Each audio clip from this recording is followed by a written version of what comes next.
Well, you could be making your list and checking it twice right now, or you could be baking a fruitcake or building a birdhouse. But you've chosen to tune in and watch Western Edge Living, presented by CHI St. Alexius Health Dickinson. And for that, I am most grateful. Thank you. You know, the past month of November, the month of gratitude, folks were expressing gratefulness for many things. I want to take this opportunity to express my sincere thanks for everyone who's been involved in Western Edge Living. From the folks at Consolidated, who devote a lot of time and talent to the show. The people at CHI St. Alexius Health, our presenting sponsor. The supporting sponsors. The folks at West Dakota FOX in Bismarck for carrying us on Sunday mornings, to our 2025 partner, North Dakota Horizons Magazine. We are so humbled. And of course, you, the viewer, thank you for making our show one of the fastest growing television shows the networks have ever seen. The real driver of the show are the guests who appear on it each week. They are absolutely hands down the greatest contributors to the show. Western Edge. The initials are WE, we. This show is a we thing, not a me thing. Thank you all. The momentum we have all built has given us great optimism for the coming year. Okay, coming up on today's show, we have a man originally from Bowman, now living in South Hart, where he is the mayor of that town. He's also the marketing and communications coordinator at the city of Watford. He's a dad to 2 young girls, a husband to Christy Lynn, a very busy man indeed. He is arguably the greatest cheerleader a community could ask for. Today, Brock White is on Western Edge Living, presented by CHI St. Alexius Health Dickinson, and it starts now. CHI St. Alexius Health Dickinson presents Western Edge Living.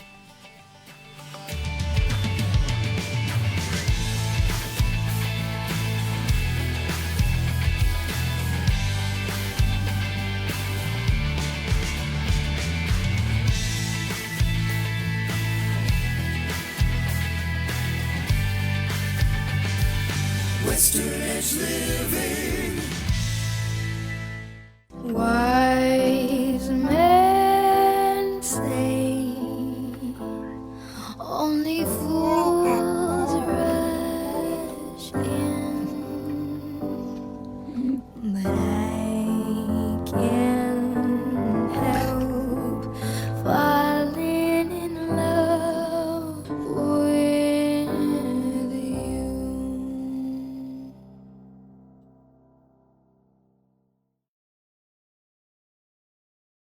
Pretzel lovers. The Thirsty Pretzel, located inside the Wurst shop in Dickinson, features 8 flavors of pretzels, with more to come. Choose from honey mustard, French onion, dill pickle, and more. And gluten-free pretzels are available. The Thirsty Pretzel also has granola, caramel crunch mix, and snack mix. Various quantities and gift boxes are available, and they deliver to Dickinson businesses. Find the Thirsty Pretzel on Facebook, call 701-590-1499, or stop in at the Wurst shop. The Thirsty Pretzel.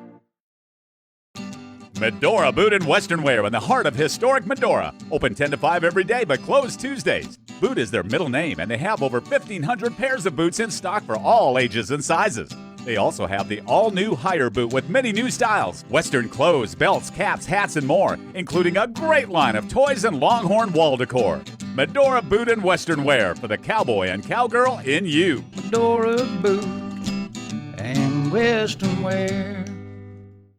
Service Pro Express Lube, now open on East Villar Dickinson. Get your vehicle serviced quickly and you're back on the road in no time. No appointment required. You don't even get out of your vehicle. They utilize Service Pro oil, the only oil produced and refined in the U.S., and it meets or exceeds vehicle manufacturer requirements. Plus, they top off all fluids and perform multi-point inspections. It's part of what's offered at Service Pro Express Lube. Students looking for a part-time gig? Inquire at Service Pro Express Lube. Ask about the Scholarship Incentive Program. Service Pro Express Lube, East Villar Dickinson, next to Lucky's. At Pancheros, we put a lot of work into building every burrito to last for about 10 minutes. Pancheros, come build your better. At Pancheros, every tortilla starts as a small ball of dough. Then it's fresh pressed to perfection. That's just how we do it. Pancheros, come build your better. Howdy, from historic Medora and Little Missouri Saloon and Dining. We are open 7 days a week all year round. Little Missouri Saloon and Dining is well known for great food, great drinks, and great times. Lots of folks find our menu to be very unique and satisfying. Nobody leaves here hungry. Find out more at littlemosaloon.com. Come check us out. You won't be disappointed. See you at the Little Missouri Saloon and Dining in historic Medora. And we are back at the studios of Western Edge Living, presented by CHI St. Alexius Health Dickinson. Our guest today, he's probably not unfamiliar to you. You might have seen him performing at weddings as a disc jockey. You might have purchased an insurance policy or a vehicle from him. He's a longtime friend, and he's a great cheerleader for Western North Dakota. It's Brock White. Hey, Bill, how are you, man? I am wonderful. Good. Life is good, yeah? Life is good. This is like a Ukrainian and the white guy reunion on the airwaves of Consolidated once again, yeah. And you are no stranger to the airwaves of Consolidated. Yeah. I think under the B7. Does that sound familiar? Yeah, that's right. All those jokes, the bingo stuffs. Yeah, this room I know very, very well. I spent a lot of time in over the years and was fortunate to get to grow with Channel 18 in its early stages, and glad it's in good hands now. So. Oh, well, yes. And Ron and Trace and everybody here. Great, Rhonda, they do a wonderful job at Channel 18. So anyway, I'm going to get right into this. Let's do it. You know, just making an observance. That's the good thing about social media. You can follow your friends. You can see things that they post and observe glimpses of their life, if you will. And I'm not going to say that something was missing from your life, because watching you when you were a disc jockey, watching you on stage at events in downtown Dickinson and things like that, you were always so vibrant and so upbeat and so positive and things. But then you added something, or should I say you added someone to your life, and it has changed you in such a wonderful way. It is so fun to watch you become a dad. And become a husband. Congratulations, Brock. Thanks, I haven't Bill. seen you since this all transpired. That's a very good observation. It's sometimes you don't know what you're missing till you have it. And my wife and my kids were that thing I was missing, and I didn't know it was needed till it came in my life. So I'm very blessed to have my wife and girls. Yeah, and that I'm sure kind of restores one's faith in a higher power as All things those happen. things, it just gives you more purpose, right? Because it's when you're, I was a very competent and good bachelor, right? I had no problem with the lifestyle, the way I was living. But you live for self a lot, right? Yeah. And you live for self, you kind of don't see the big picture sometimes. So it's good to take a 1,000-foot view on life and the world I live in, and it just gives me a lot more perspective. Talk about growing up in Bowman, North Dakota. What was that like? That's my hometown. Yeah. Bowman was a great place to grow up. Real tight-knit community. My family very involved in the Lutheran church down there growing up, so I grew up hauling in all the salads and pastas and sandwiches to all the funerals and weddings, and my grandma was like the town baker, so I got to know everyone coming to the house, picking up buns from everyone, and my mom was a hairstylist, so I was always at the beauty salon talking to the women, having a good time, and Bowman is a great place. I was so blessed to grow up there, and it's still have lifelong friendships, and it'll always be home, so Bowman was a good place to grow up. Did you graduate as a Bulldog? I did, yeah. You did? Class of 2003, so I about 21 years ago now. Oh, wow. Yeah. You still have family in Bowman, I would I have my uncle down there, my aunt and uncle, Bob and Leanne White, White's Angus Ranch, so they're still down that way. So still have some ties down in the area. What brought you to Dickinson? College. Oh, really? I wanted to get up here and go to DSU, and made the move in 2003 after I graduated high school. Came up here for DSU, was going to go into, believe it or not, communications and journalism, and started that path, and it just wasn't for me, but found some different avenues to pursue up here as well. Yeah, you worked at Dan Porter Motors for a while, and mobile you did disc well. jockey Yeah. at K-Hook back in the day.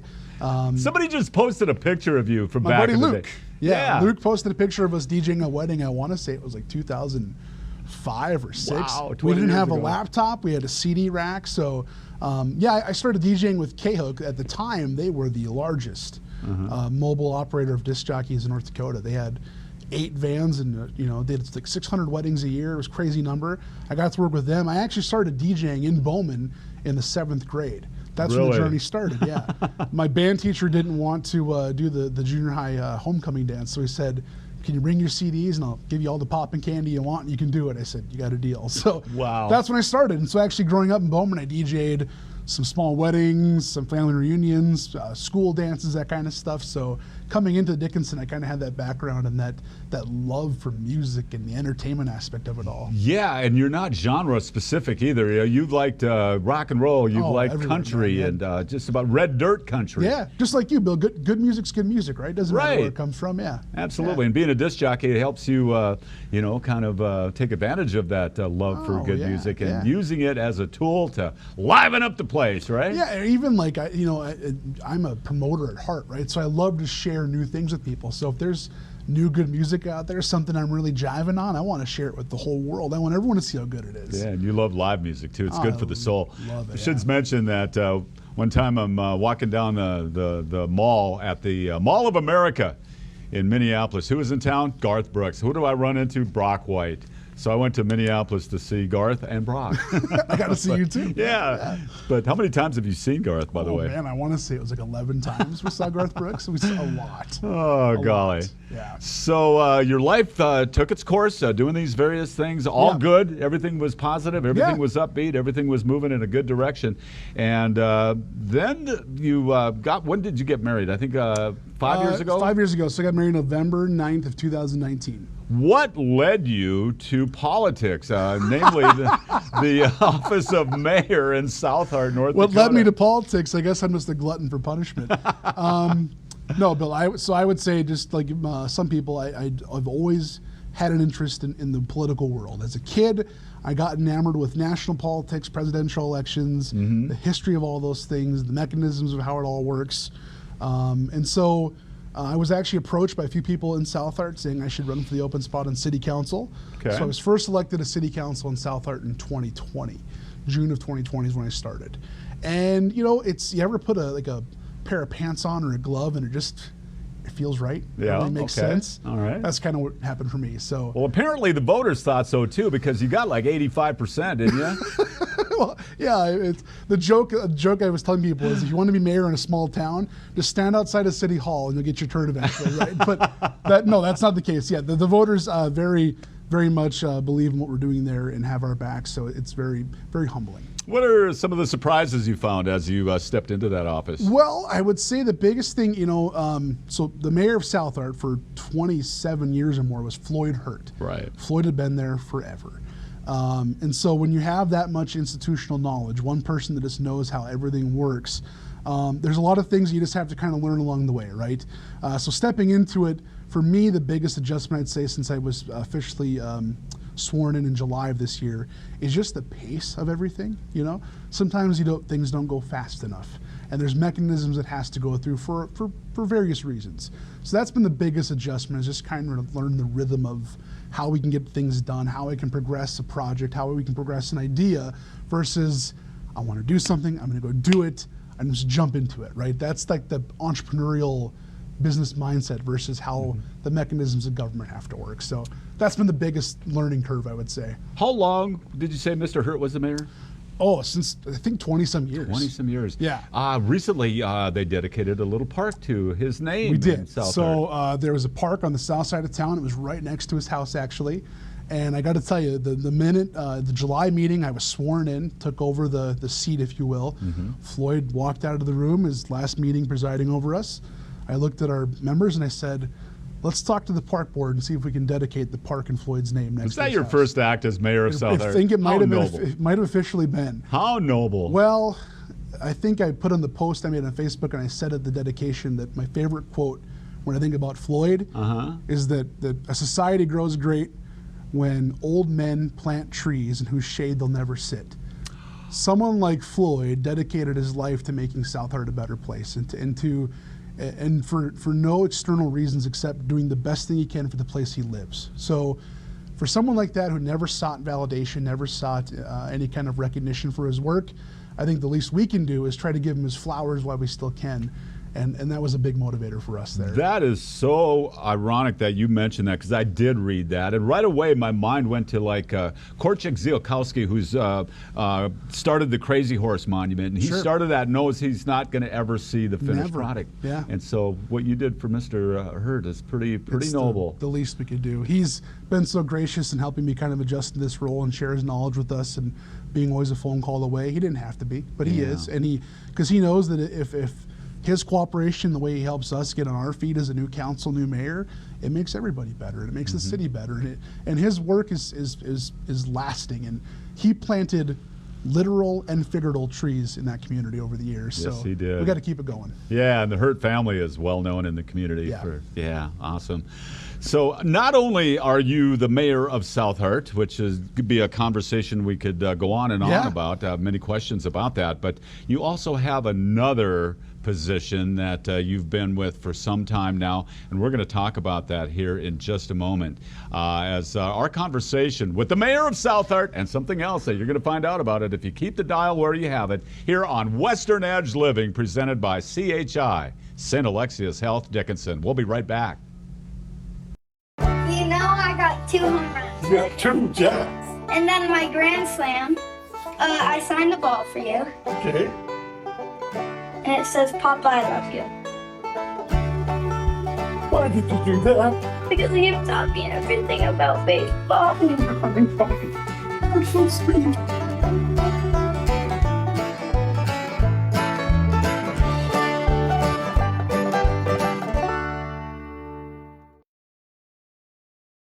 The Wurst Shop in Dickinson, the best darn sausage in town. Their products are backed by 6 generations of authentic German ancestry, meaning they are as they have been for hundreds of years. Folks come from near and far to enjoy their steaks, hamburger, country-style sausage, and much more, including seasonings, cheese, and of course, Coogan. The Wurst Shop features a great atmosphere to enjoy and absorb as you browse. Stop by Monday through Friday, 8 a.m. to 6 p.m., Saturdays 8 to 4. The best darn sausage in town and more, all at the Wurst Shop. Medora Boot and Western Wear in the heart of historic Medora. Open 10 to 5 every day, but closed Tuesdays. Boot is their middle name, and they have over 1,500 pairs of boots in stock for all ages and sizes. They also have the all-new Higher Boot with many new styles, Western clothes, belts, caps, hats, and more, including a great line of toys and Longhorn wall decor. Medora Boot and Western Wear for the cowboy and cowgirl in you. Medora boot and Western wear. At Pancheros, we put a lot of work into building every burrito to last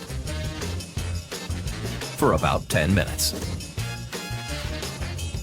Pancheros, come build your better. At Pancheros, every tortilla starts as a small ball of dough. Then it's fresh pressed to perfection. That's just how we do it. Pancheros, come build your better. Service Pro Express Lube, now open on East Villar Dickinson. Gets your vehicle serviced quickly and you're back on the road in no time. No appointment required. You don't even get out of your vehicle. They utilize Service Pro oil, the only oil produced and refined in the U.S., and it meets or exceeds vehicle manufacturer requirements. Plus, they top off all fluids and perform multi-point inspections. It's part of what's offered at Service Pro Express Lube. Students looking for a part-time gig? Inquire at Service Pro Express Lube. Ask about the Scholarship Incentive Program. Service Pro Express Lube, East Villar Dickinson, next to Lucky's. Howdy from historic Medora and Little Missouri Saloon and Dining. We are open 7 days a week all year round. Little Missouri Saloon and Dining is well known for great food, great drinks, and great times. Lots of folks find our menu to be very unique and satisfying. Nobody leaves here hungry. Find out more at littlemosaloon.com. Come check us out. You won't be disappointed. See you at the Little Missouri Saloon and Dining in historic Medora.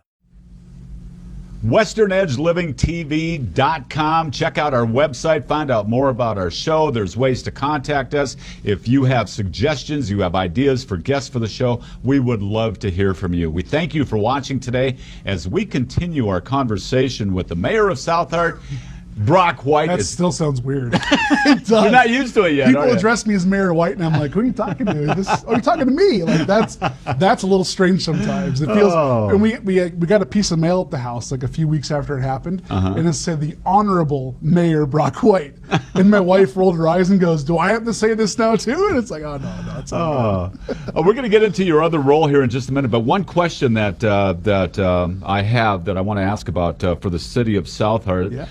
What is your vision for the future? What does South Hart need, and what can you do to get there? South Hart needs, just like any other community in North Dakota and in any other community in the U.S. right now, we need more homes, right?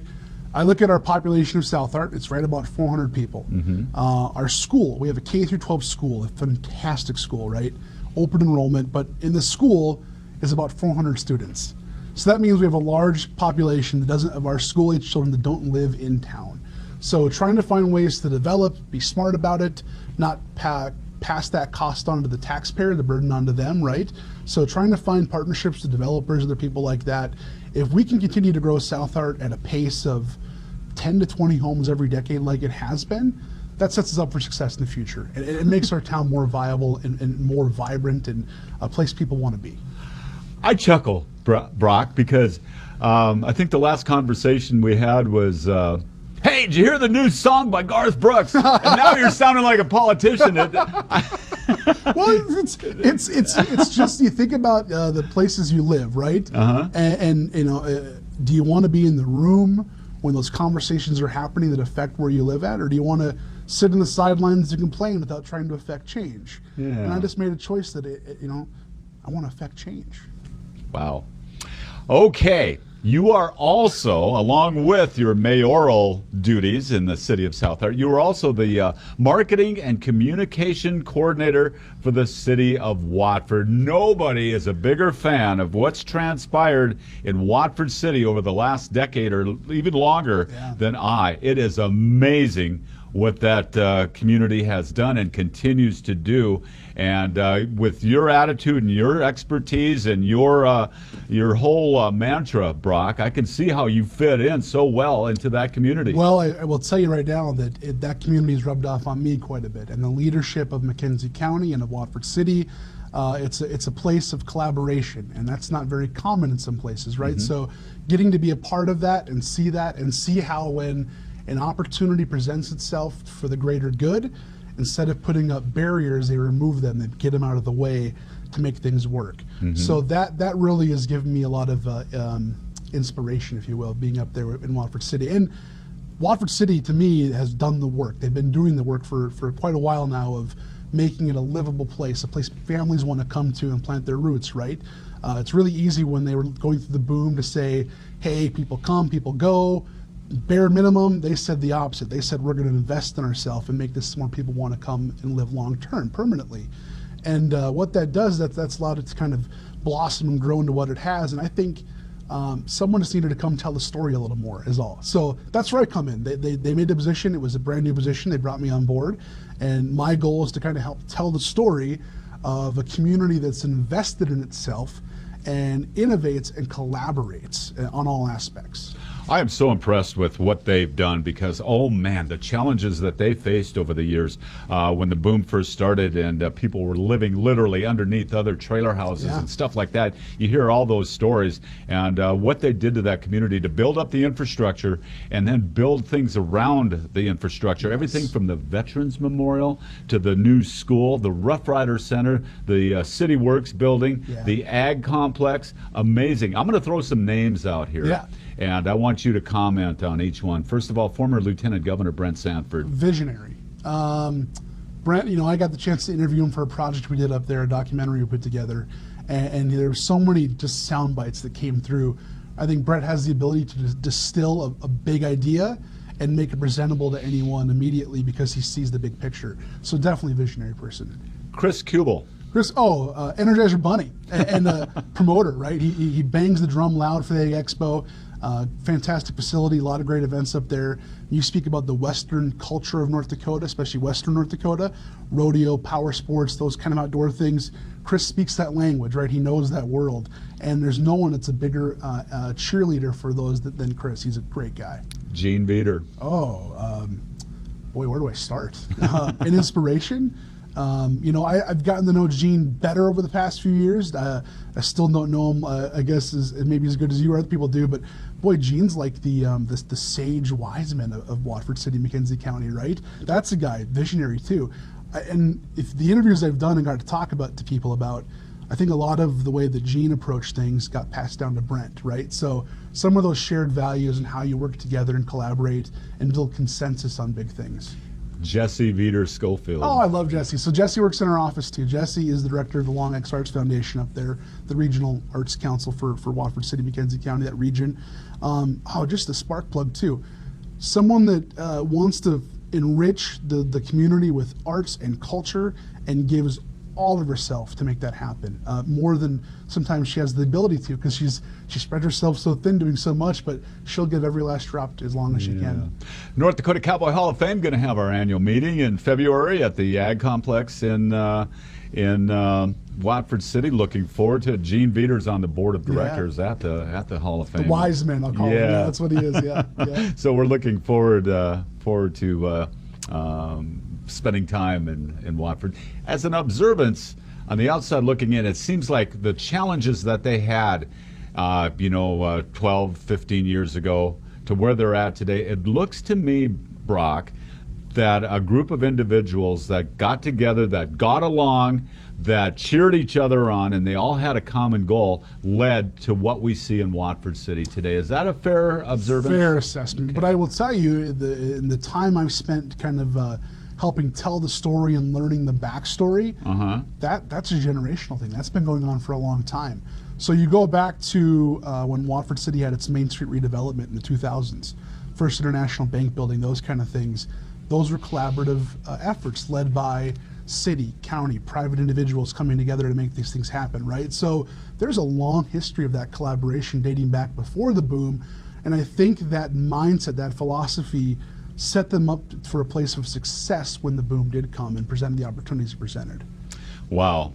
Amazing. It's truly a wonderful wonderful community. Yeah, I like to joke, I have my two hats. I have my Southart hat and I have my Watford City hat.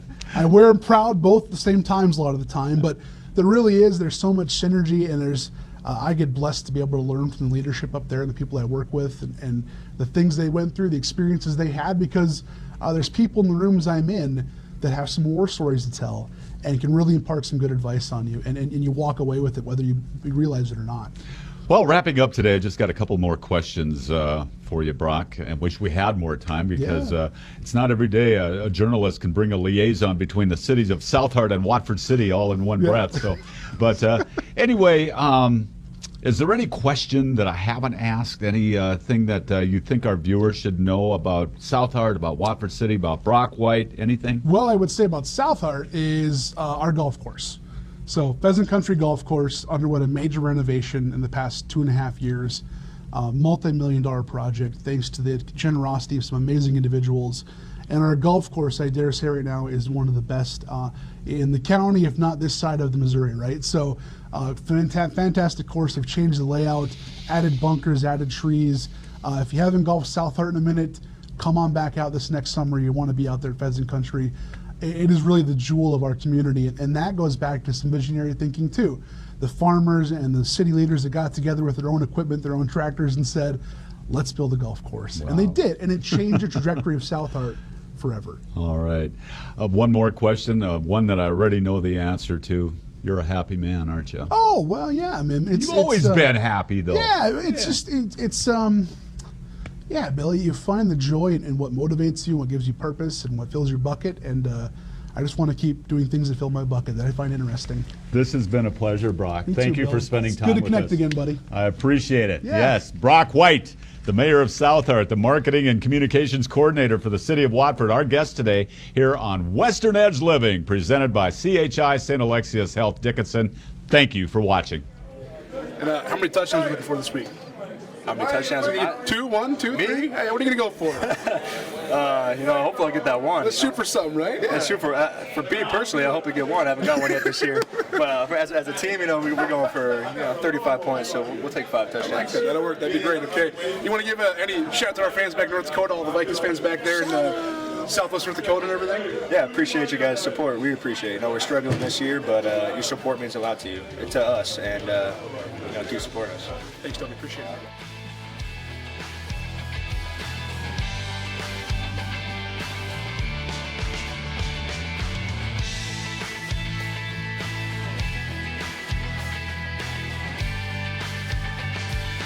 Western Edge Living.